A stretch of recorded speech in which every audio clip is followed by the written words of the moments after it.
I recently sold one of my paintings to an art collector who has about 8 paintings of Norval Morisot. So, you know, when you have like sort of like milestones like that, it's not the first time I have paintings that are hanging close to Matisse and other masters. But here we go, right? I'm kind of bragging. And so when that happened, I shared it, of course, on social media. I put it in my newsletter. And someone who I really love told me oh my gosh, Gaia, you're always bragging.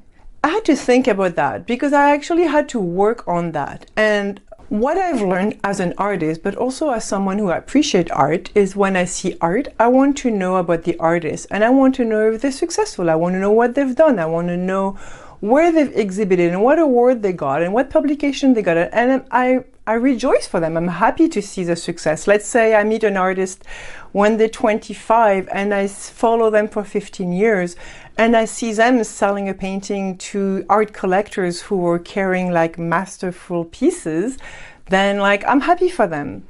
So I learned also that when I went to, when I go to a gallery and show my portfolio, or when I meet someone who's interested in my paintings, I learned that it doesn't give anybody justice to try to be humble, to try to not show off or tell about my achievement, tell about those markers, which are also called success indicators.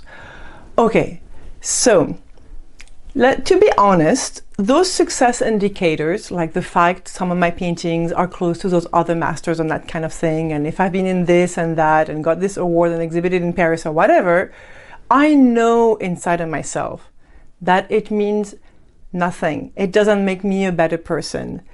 I know, though, that those success indicators are helpful in the world because they are for my career, for making a living of my art, for people to want to buy my art, for putting a price on what I do, for people to appreciate the value of my work. This is a society that we live in where 99% of people really care about that stuff. So if you're an artist and you want to play humble, then what I say is that you're shooting yourself in the foot.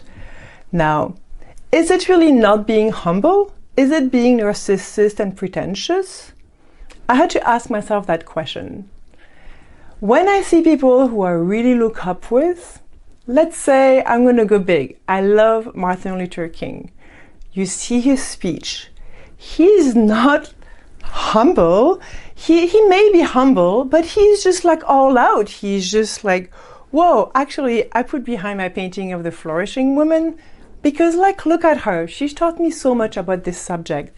She's just hey, this is me, arms open, vulnerable, just showing herself with all the colors around herself. She's showing her talent. She's this is who I am.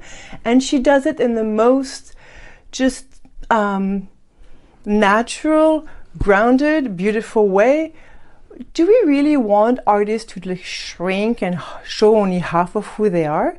No, we want them to flourish, and we artists, we want to flourish. So this thing about being humble and being pretentious or not being pretentious or not bragging, I think it's a big conversation, and I'd love to hear what you think, what you experience with that. And like I say at the end of every of my videos, come to the New Moon Zoom meeting where we can share about our feelings over so many little subjects and themes that affect our creative life, affect the way that we share our art in the world.